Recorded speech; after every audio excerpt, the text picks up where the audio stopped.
conheci a Mari na rua. A gente estava fazendo uma atividade do feminismo do Rio de Janeiro e a Mari sempre ficava na corda, fazendo papel de segurança do ato. E a gente se conheceu assim, em 2013. A melhor memória que eu tenho da Mari é bem fútil. As melhores memórias. Ela era uma ladra de batom. Ela adorava se maquiar e eu adoro maquiagem também. E a Mari não podia ver uma cor diferente de batom que ela simplesmente pegava.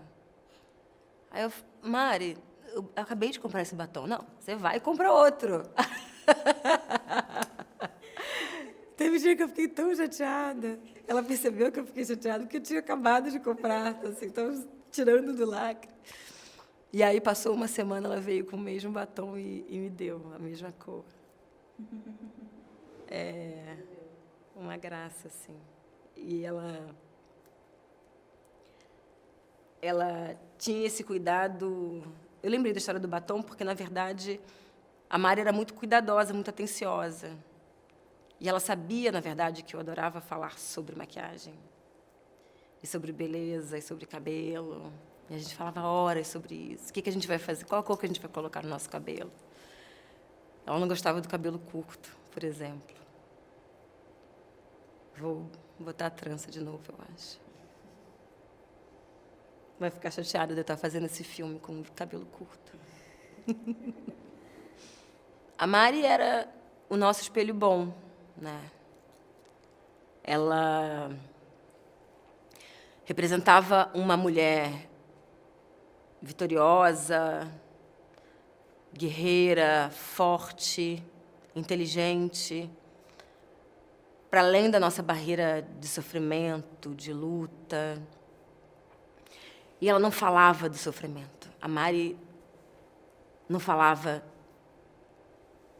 de como era doído, de como era pesado, de como era difícil interagir numa Câmara de Vereadores repleta de homens brancos. Ela falava sempre no que ela podia fazer, no que a gente podia fazer melhor. Eu tinha o hábito de ver os stories dela e ver os vídeos da plenária e fazer um áudio do que eu achava que era bom, que era ruim, que podia melhorar. Ela mandava um áudio de 5 minutos acabando comigo. Preta abusada! E 2 minutos depois carregava o outro áudio. Tá certo. Não é isso. Mas como é que a gente dialoga com isso, Tainá? Como é que a gente faz isso? Se os caras estão fazendo isso, isso, isso, se esse PL vai entrar daqui a pouco, ela tinha um poder de análise de conjuntura e ela não sabia que ela fazia uma análise de conjuntura muito boa. Eu sempre fiz construções na política para homens. Eu coloquei meu peso e a minha vida do ativismo para a política pública, para a gestão pública. E eu sempre tive muita dificuldade de pautar homens. Os homens têm muita dificuldade de ouvir e de reproduzir o conteúdo de uma forma sintética, de uma forma precisa. A Marielle tinha muito poder de síntese. E a Marielle tinha uma coisa muito honesta, muito clara na fala. E ela sempre brigava comigo, porque eu tenho muita dificuldade de poder de síntese. E eu sempre faço análise de conjuntura muito para baixo. E ela sempre falava assim, Tainá, independente do que você quer comunicar, joga para cima. Você vai terminar essa frase assim? Joga para cima, mulher, joga para cima. Ninguém quer chorar aqui dentro. E, às vezes, não dá para jogar tudo para cima, né? Mas com ela dava. Eu acho, sinceramente, que a gente perdeu, para além da figura simbólica, emblemática, a gente perdeu a nossa capacidade de ter uma intelectual negra num espaço político. E eu acho isso muito grave.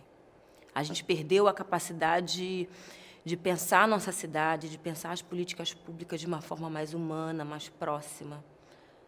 Raríssimos os exemplos que a gente tem que chegam um pouquinho perto dessa capacidade que a Mari tinha de fazer a transição entre plenário, entre casa e entre pessoas, atingir as pessoas. As pessoas não se sentiam repelidas pela Marielle, as pessoas se sentiam atraídas pela Marielle. As pessoas comuns. E ela sempre falava isso, eu tenho que falar com as pessoas, a gente tem que falar com as pessoas, a gente precisa aprender a falar com as pessoas.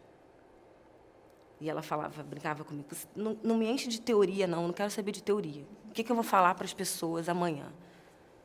Como é que a gente vai aprovar isso aqui? Como é que a gente consegue construir isso aqui de uma forma sintética, rápida, precisa, que as pessoas entendam o que a gente quer passar?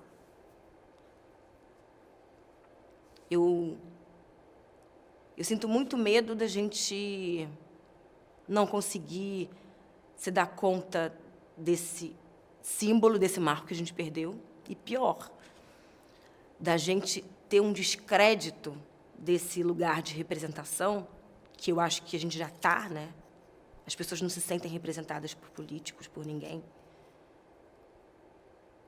E a Marielle significava exatamente o contrário desse discurso. Uma mulher honesta, inteligente, intelectual, culta, que encheu o gabinete de mulheres negras, de ativistas, de intelectuais, de escritores, escritoras. E a gente tinha uma doutora negra em comunicação, a gente tinha uma mestre em sociologia, a gente tinha intelectuais ali dentro. Para além de ativistas, a gente tinha um conteúdo muito potente emanando, para além do gabinete da Câmara de Vereadores. E aí eu faço uma meia-culpa junto com toda a população do Rio de Janeiro de talvez não valorizar isso da forma adequada, de não vocalizar isso da melhor forma. A gente perdeu uma potência política ali, e uma dignidade política, e uma alegria política, que ela falava muito nisso. Como é que a gente faz a política do afeto, a política com alegria? Como é que a política não fica chata? Como é que a política não fica vazia? Como é que a gente não faz a política dos homens? Como é que é a política das mulheres, para as mulheres? Tinha que ser diferente. E ela fazia diferente. A gente perdeu a Marielle porque a gente não deu conta do que ela significava para nós. A gente não estava preparado para a potência da Marielle. A gente diminuiu a Marielle. A gente não colocou a Marielle no lugar de importância que era devido a ela. Uma mulher negra, intelectual, honesta, mãe, companheira, ser assassinada, exterminada com 4 tiros na cara não é normal. Para além da gente matar uma pessoa, é a gente matar o sonho de estar fazendo o correto, o certo, o positivo, o alegre. Eu acho que a gente precisa entender isso. Como é que faz? E ela tinha muito medo e muita repulsa pelo discurso de ódio. Eu lembro de um dia, o dia que a gente perdeu o PL da visibilidade lésbica. Eu vi o vídeo do plenário, eu não estava no plenário nesse dia. Eu já tinha recebido no Zap que a gente tinha perdido. E eu sabia que ela estava muito arrasada. Aí eu mandei um áudio curto, falando da importância da gente colocar o PL mais uma vez. Ela falou: nega, ano que vem a gente representa.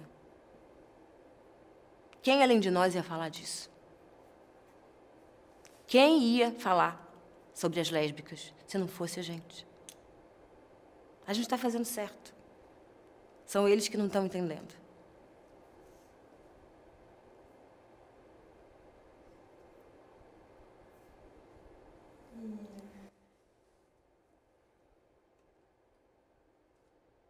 O que a gente vai fazer para seguir, então? Como a gente vai seguir? Suponhando que... A Mari, ela gostava muito de discutir a pretitude, a negritude dela. E sempre reclamava que a gente não tinha tempo para refletir sobre isso. E eu gosto muito de ler sobre isso e pesquisa a diáspora africana. E gostava de falar, para além do caos de conjuntura política, de falar sobre as cidades, de falar sobre os PLs absurdos da prefeitura. Achava que a gente tinha que debater sobre isso, porque as mulheres negras falam um pouco sobre isso no cotidiano. E ela gostava muito de ouvir. Eu participo de um coletivo de mulheres negras. Ela queria muito ouvir a Giovana. Ela sempre se programava, nunca conseguia ir. Mari, você foi? Não consegui. Lê o texto.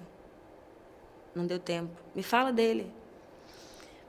E aí, numa dessas vezes, a gente falou do Fanon. E eu falei muito da raiva que a gente tinha que saber orientar. Eu sinto muita raiva. Sempre senti muita raiva. E eu falava isso para Mari, falava com um tom bélico mesmo. E a Mari sempre falou: não dá para ter raiva.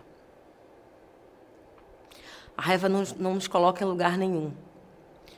O que a gente tem que ter é calma. Tem que ter muita calma. Você já nadou hoje? Você não disse que ia nadar? Vai nadar. E aí ela falava uma coisa que eu sempre replicava para ela, porque eu acho que ela morreu sem saber. E acho que era a última coisa que eu queria falar para ela. Eu falava de outras formas, mas não da forma clara que eu queria colocar. Ela falava sempre: vamos que vamos, estamos juntas. Na tranquilidade, vai dar certo. Eu sou porque nós somos. E eu me irritava com essa frase, para além do Ubuntu, claro. Eu entendo muito o eu sou porque nós somos. E uma sobe e puxa a outra. Mas eu queria muito que ela tivesse certeza de que eu sou porque ela é. Ela é importante. A Mari vai ser importante sempre. Sempre. E eu queria muito ter falado isso para ela mais vezes. Ela é importante. Ela não é só símbolo, ela não é estatística. Ela é um símbolo do que a gente deve ser na vida, cotidianamente. E eu não vou ter raiva. Não vou ter raiva. Eu vou ter calma. Porque a gente vai seguir. A gente vai tirar forças para conseguir continuar. E falando com um, falando com o outro. fazendo com afeto, na tranquilidade. Droga nenhuma, porque a gente nunca está.